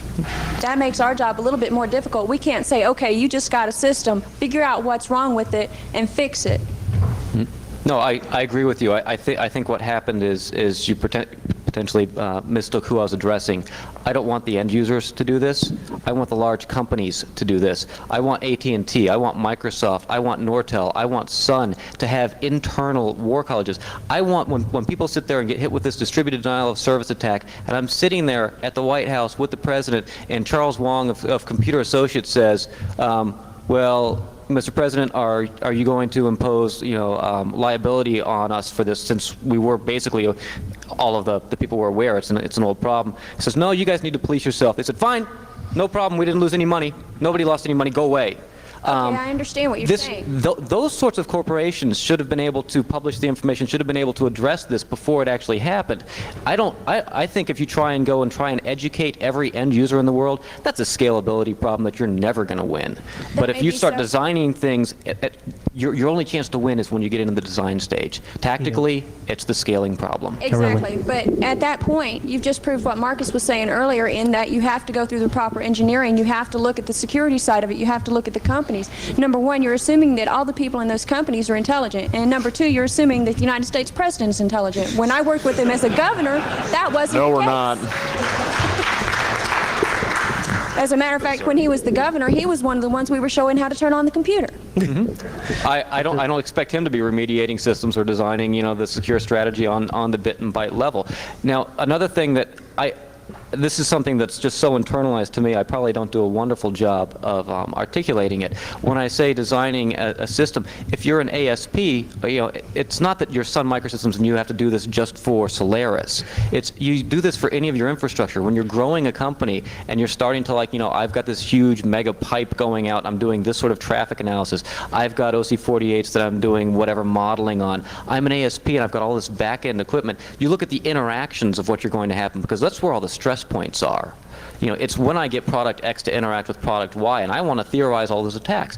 There's a lockpicking, or there's a locksmith convention going on right now. It's one of the larger ones in the United States, and this is very interesting. I sat on the plane next to a guy who was giving a presentation there. On the way down, he said, "Oh yeah, well these the simplex locks are quite neat. They're a novel solution for keyless entry," and they hadn't thought about the different attack vectors here. They didn't think of the threat problem. Sure, you don't have the pins to pick it anymore, and if they would have thought about this, they would have said, what's the total key space? I can only reuse these numbers once.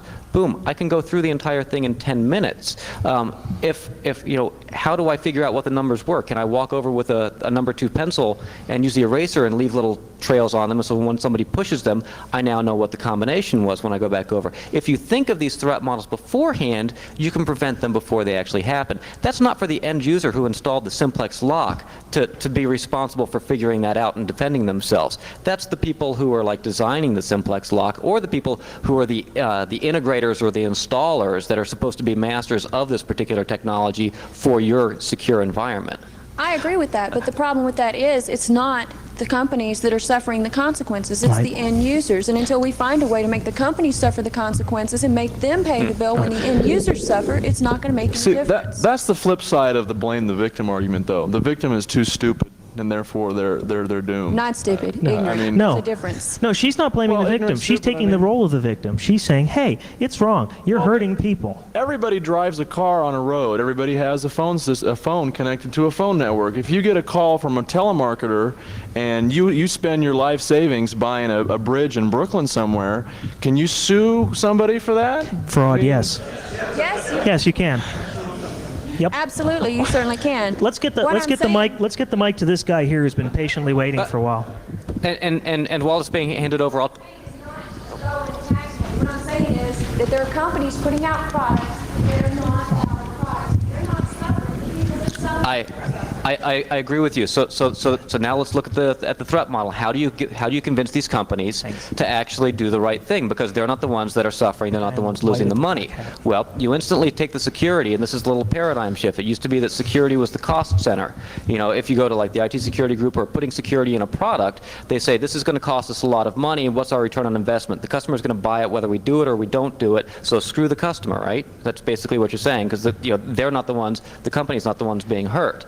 Well, if you can look at it and say, if you put security in at the strategic level, we're going to enable you to conduct a new business in a way that you weren't able to do before. Now you've turned security from being a cost center into a quantifiable and qualified return on investment. And that's how you have to pitch it into these companies to get them to do the right thing for the end user. It's a different approach method, and I think that's one of the ways that might work.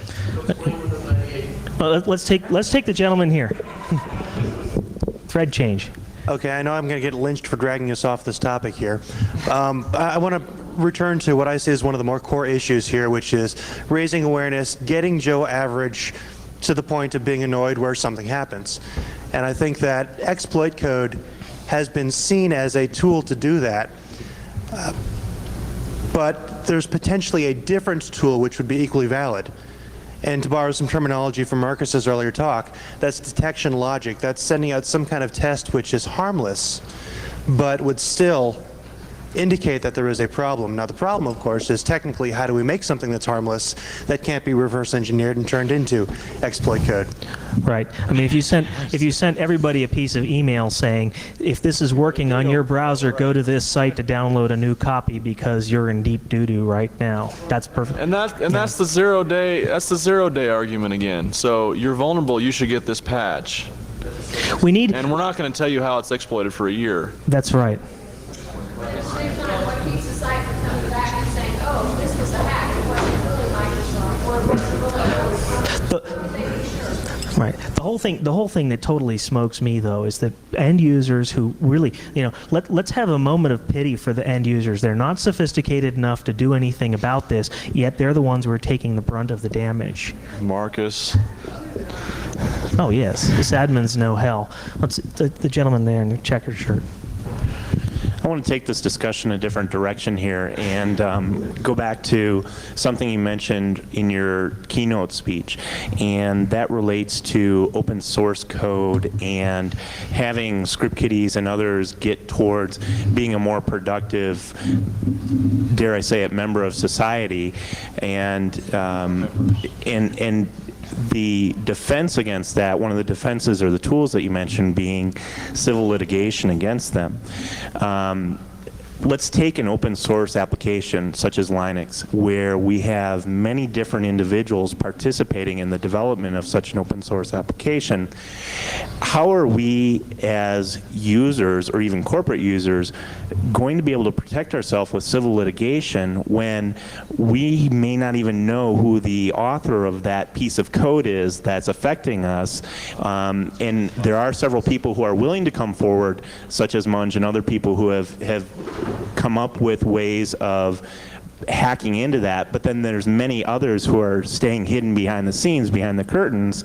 How do we go after those people, or what's our defense against those people when we don't even know who they are? Well, that's where when you get into a counterterrorism model, you have to aggressively go out and find those people. I'm completely in agreement, and then I'll turn the mic over to Mudge. I'm completely in agreement with his idea that large corporations need to have war colleges. I don't have the staffing and the funding, but if I did, I'd have people out there trolling the bulletin boards pretending to be elite hackers, and if anybody found out about a vulnerability in my stuff, two things would happen. If I found out they were going to release an exploit. One, if they didn't contact me first, there'd be an army of lawyers waiting on their doorstep the next morning. Two, if they did contact me, the bug would get fixed immediately. Customers would be notified, but they wouldn't be told what the bug was or how it worked. Simply, there was a security flaw in our product. We have now upgraded it. You will install this upgrade. It is mandatory, right? And what? And if you don't? And if you don't, there's nothing I can do about that at that point. But you tell somebody you've got to make this stuff.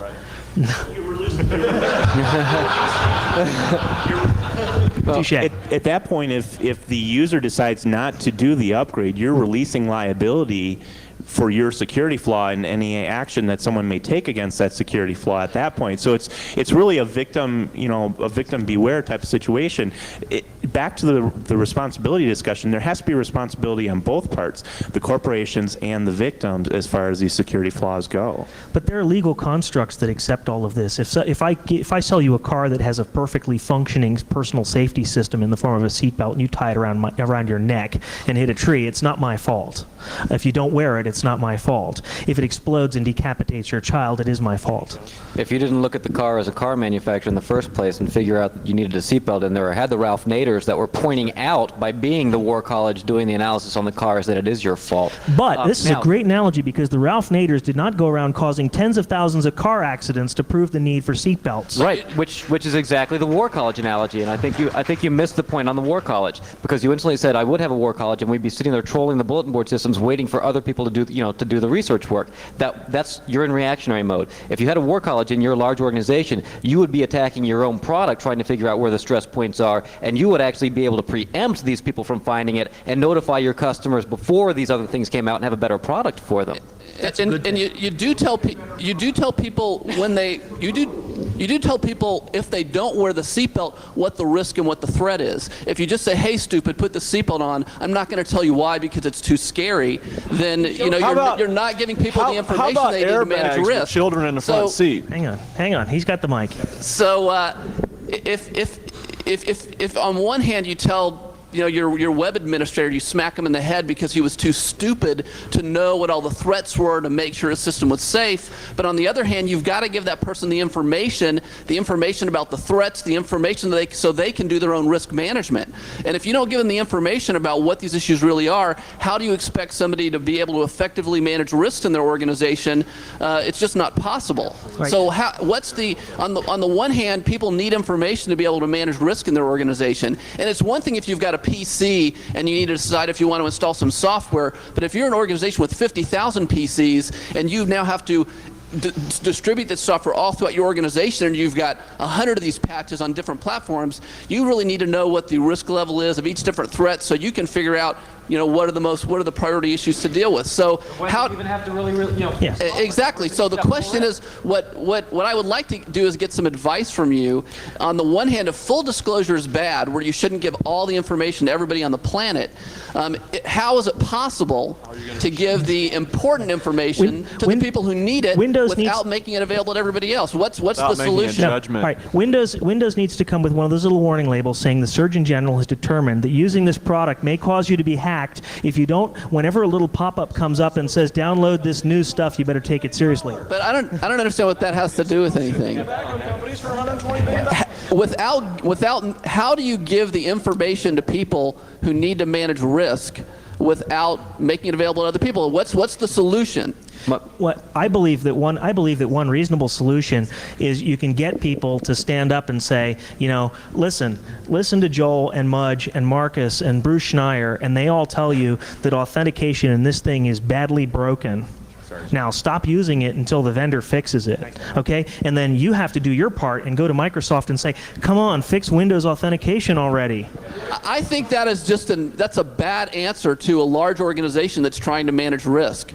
They need the information to make the decisions themselves. They need the tools to be able to look for vulnerabilities themselves. And I'm looking for the solution that you have as to how to give information and tools, make them available to people where the good guys can get them when the bad guys can't. If the only way is to say the information isn't there and the tools aren't there, the good guys can't protect themselves. Yep.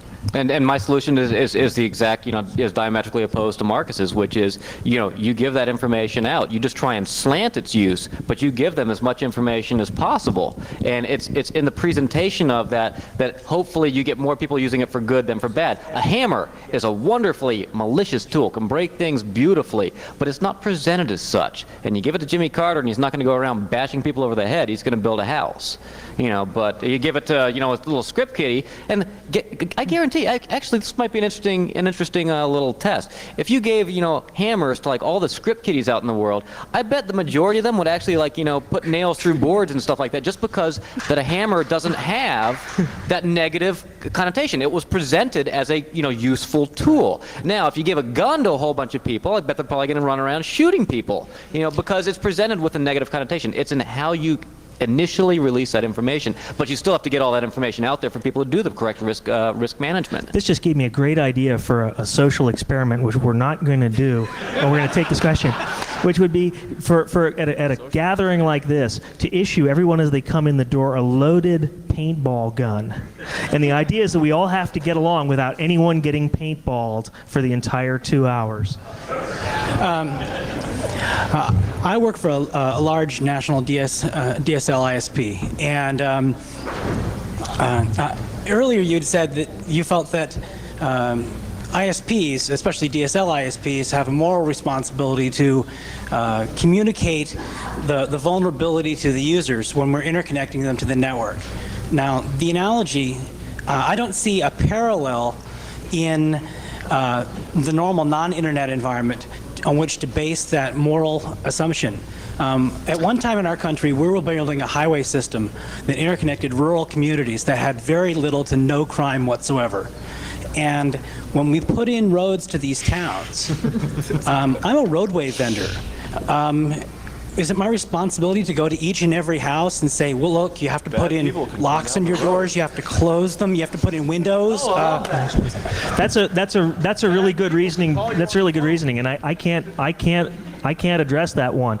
I would say it's more along the line that, again, you're providing somebody an avenue.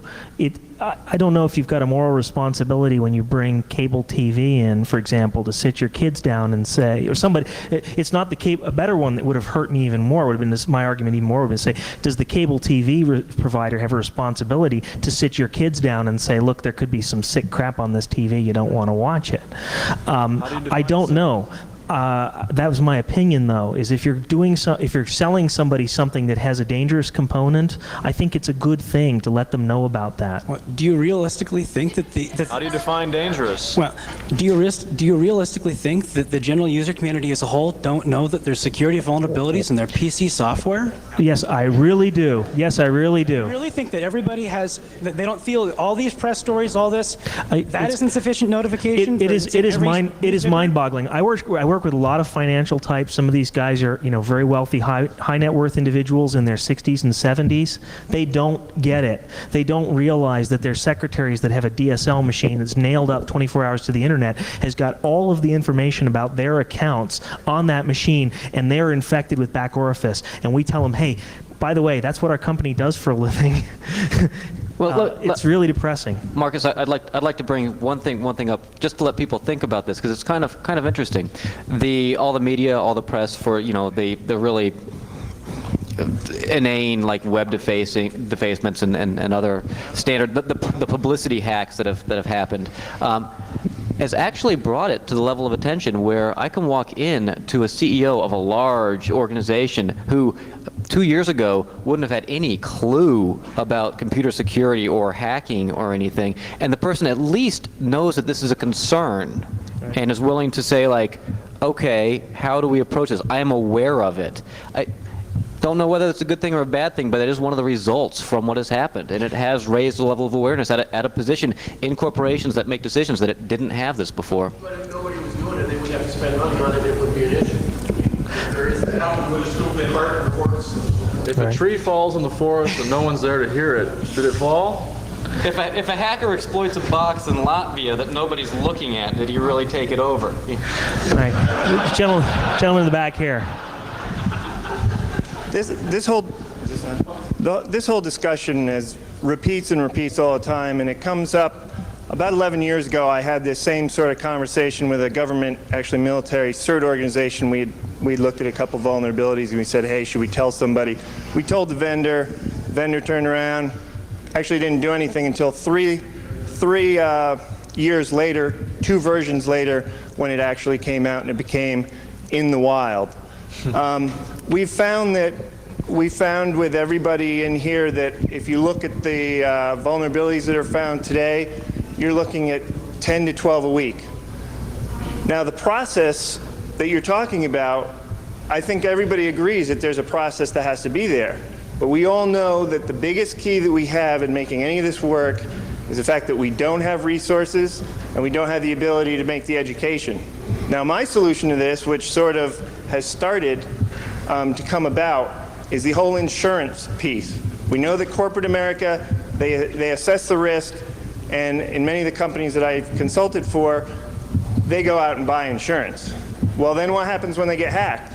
Well, then they have the resources because the insurance company now doesn't want to take the loss, so they go and they hire a whole bunch of security folks, and they will actually have the resources focused to make the difference. That way, you can go out and say, okay, I'm going to create, I found this vulnerability. Well, okay, we have to have process that says, yeah, who can put it out? How quickly could we put it out? What is the ethical? Well, we know half the world isn't ethical. So as far as who can disclose it, you're never going to stop somebody from disclosing something. I don't want to stop people from disclosing things. I simply want the righteous fury to descend upon them shortly after they do, Right. if innocent people are victimized as a result. Right, exactly. And the key to that is the fact that you've had the victimization so that the insurance is there, they don't want to suffer the loss, you trigger the event that gets the resources to attack the problem. Right now in the security industry, we don't have the resources to attack the problem. You stated yourself, the FBI is overworked. The inevitable next progression from that, if the insurance guys get involved, is they will realize, see, one of the problems right now in doing civil litigation against people who are releasing exploits is not only do they not have the means, but individual organizations don't have the means. If somebody exploits my stuff, if someone exploits me, right, I'm not going to spend my hard-earned money to go sue the person who wrote the exploit. But one of the issues in a civil suit is you've got to show that you were materially damaged. If I'm an insurance company and I am paying out millions of dollars of damages claims because of some tool that somebody wrote and released, now I can point and say, we're going to obliterate this guy because he has caused us major downstream losses. One of the things that you brought up was kind of interesting, which is the metered dissemination of information and the modified dissemination of information, for instance, in that CERT or that military-style CERT. Now, one of the things I think I'm hearing Marcus say is that, yes, you do give out some information, but you don't give out all of it. You know, you kind of hold it back and you try and do, a best judgment. Well, you have to realize that when you start doing this, you introduce an entirely new threat model again. Let me give you a zero-day exploit right here, right now. Works wonderfully. This kind of goes to your point of, hey, if you don't exploit the problem, you don't fix it, nobody's doing anything, it doesn't cost you anything. Well, of course people are exploiting it, and it's costing you a lot of stuff. CERT. Go back through CERT's archives. CERT was very good about, metering and modifying and tailoring their information release. And they had an unwritten policy. This unwritten policy was that if a vendor either could not or would not come up with a fix, they would drop their name from the list when they came out with the solutions. So you can go back and you can do a CERT dissemination traffic analysis and say, okay, this LPR bug, everybody here that had the problem was based on a BSD derivative.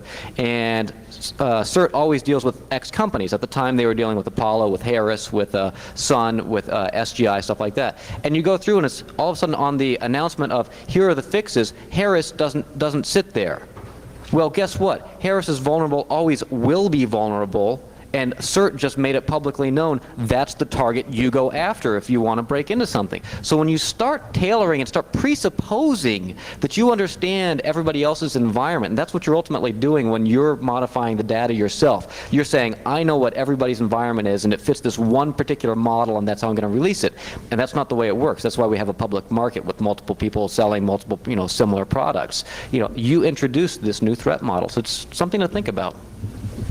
Okay, I fully agree with that. We've gotten away from responsibility both from the user, from the supplier, but I get real worried at the restraining of any of this information. I've got a medium-sized company. I use Loftcrack, I use Nmap, I use every exploit. It's part of my job to go out there and find what the hackers are using and try them against my network, fix my problems. I can wait for Microsoft, or I can fix them myself. If we start controlling the information, there's going to be people making decisions on whether I should know it or not, and whether I'm allowed to defend my network. I don't want to live there. I hear you. Yeah. I've got a concern, and I agree with what you say, and I think that's wonderful. But we're going out and we're using the attack tools. We're going and getting them. And the problem is we're not learning from them. We're not sitting there and saying, this is the main reason that I, and my organization publish the information. It's, sure, we'll give you some fish, but we're trying to give you a rod and tackle also and show you how to do this sort of thing. If you go in and say, this is how, XYZ works, I'll use iPivot as an example because there are other crypto accelerator boxes. We released the advisory on how we did the analysis on it, and we released the tools on how to protect yourself and the tools on how to test whether you actually have the problem. And somebody instantly always comes back and sends in saying, have you looked at this other one? It's like, well, that other one has the exact same functionality as this product. Why don't you we documented everything we did, even in the tools. The tools are open source. How about you use those tools and that methodology now to look for it and then help spread that information, whether this is a good one or a bad one. And I think that's the next step that people aren't able to make. And I think if we help people make that, you're going to see a lot of this concern over the malicious script kiddie tools go away. Well, my answer to you is one, you're one of the proverbial clueful users, right? There's not a whole lot of you out there. You're a very small evolutionary niche in the networking world. Most people don't care. They don't want to know. And for them, it's sufficient to say, listen, you don't need this tool that does IP spoofing so you can check and make sure your firewall correctly blocks it. You should have a system that doesn't allow traffic in that claims to come in from the outside that claims to come from the inside. That's just obvious engineering.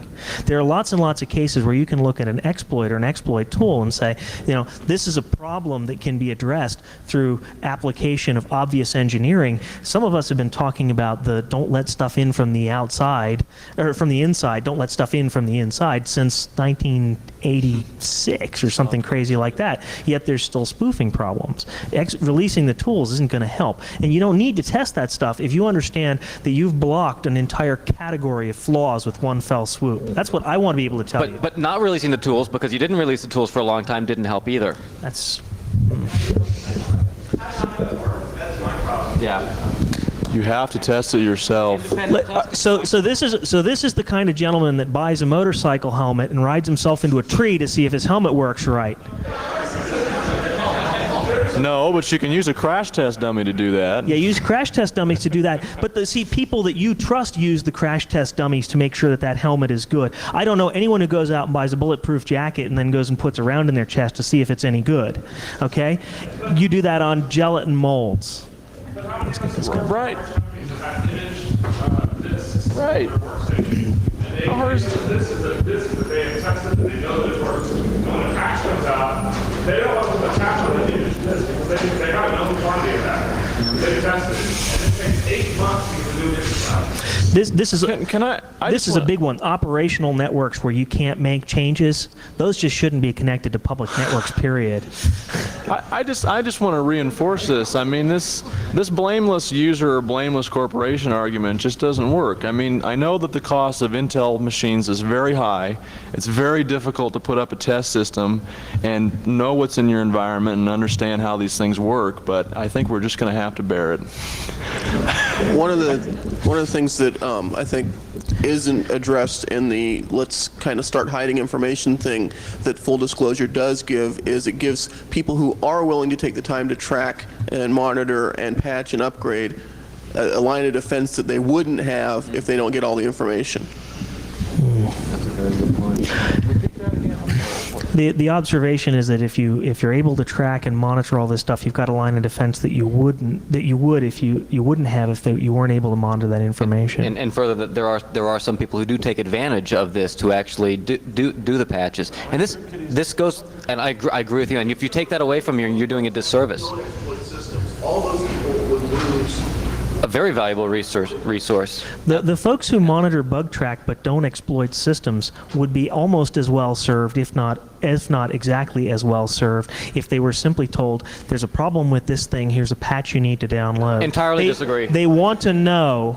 They want to know. What about fragmented packets? Okay, if you say there's a problem with Microsoft's TCP stack, and you don't say it's fragmented packets, and that problem happens to exist in everybody else's stack too, you'll never know. You won't know what's going on in the file. I mean, let's distinguish between exploit code and proof of concept code, and I think somebody tried to do that earlier, and that's important. And I think that clearly proof of concept is valuable for people to verify this in their own environment, to find additional ramifications in other products or other systems that they're running, and to understand just the general attack methodology to defend against future attacks or variations based on the same thing, which inevitably come up. The antivirus people have been doing it for years. The one that's always scared me is the denial of clue attack, which is really the big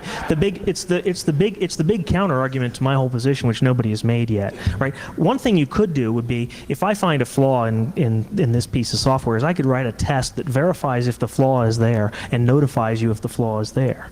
Right? Well, then the bad guy could simply write a test that says, you know, there's a flaw, you need to upgrade, and in fact there is no flaw. So the only downside I believe with my position of restricting the amount of information that's given out is that you are then vulnerable to somebody saying there's a flaw. I'm going to just say this so that I can depress Microsoft stock a half a point and trade on that today. All right. Marcus, the part about Marcus, an inside joke. The part about you can just tell somebody that there is a problem is good enough. And here's my counter to that. Your house, your locks aren't good enough. You have to go replace them. Yes. So now you've gone and replaced them and you fixed your house, but you don't know why they weren't good enough, and you don't know the environments. Maybe you have similar things over at your work. You didn't learn anything other than doing a tactical point fix, and that did not help you or the environment that you're working on, and it definitely didn't help me selling, you know, the locks or whatever the problem was. You still don't know what the problem was. No, well, see, that's the problem. Okay, you aren't giving quite enough information there. What you could say is that particular model of Schlager lock that you've got is not good. You need to replace it. Or gives enough information? No, CERT does not give enough information. But I think it's okay to say, you know, that particular model of lock isn't any good. Or perhaps combination locks are fundamentally flawed. Don't buy those. Right? You can give some information there. Now, I might say, whoa, that's serious news. And if I'm a clueful person, I'll come back and say, look, I was proposing to put this particular model of Medico lock in. Is that okay? And you'll say, to my knowledge, yes, it is. The lawyers and the people who make combination locks in the picture, you come up with a mess that you'll never get out of. Well, if you bring lawyers into anything and you get a mess that you can never get out of. Why are you advocating using civil litigation? Because I think it's going to happen anyway. It's inevitable. Tobacco, there's a big rock guns, rolling down on you guys. Look out, software. Guns, tobacco, software. If they could figure out a way to quantify fun, that would be next on the list. Well, everybody also realizes right now that the software that you're running is exempt from the Common Code statutes. That's right. Yeah, so, be very and, careful. And a lot of us forget this. You don't have any ramifications or recourse whatsoever. You know, if you have, and I always use the analogy, you set up an e-commerce site and you're running your billions of dollars and it's based on like a Microsoft, you know, told you that they were using encryption, and it turned out that it was, you know, like a simple XOR or something, and they didn't do any, or it just wasn't. It was planned for the next rev, you know, and you lose all that money. You know, normally, if I could go to Ford, and, you know, the Pinto really does explode, and I can say, you know, you're liable. You know, I had a reasonable assumption that you would adhere to the Common Code statutes. You know, Microsoft actually does better than a lot of other companies in this, which is they'll give you $50 of the cost of the software back, whichever is less. Right. You know, but that's better than nothing. They're all exempt from the Common Code statutes, and the large companies are scared to get involved in this because they see liabilities being imposed upon themselves as soon as they do this. And this is a problem why we're having this big discussion of will you have civil litigation involved or not, because there's no liability on this one side based on the current laws, and you have to get those changed. And you have big guns, big money, big lawyers fighting against that. And the big vendors have realized that that's going to be a roadblock ahead of them, and have been trying to circumvent it with legislation that essentially lets them off the hook for anything that ever goes wrong with their software ever. Just real quick too, anybody that thinks that lawyers and legislation is going to be a rational process, look at tobacco. You know, the Surgeon General has determined that this is dangerous for you. 25 years that was on the package. I mean, and they're still being sued. So this common statute, I mean, rationality goes right out the window. I mean,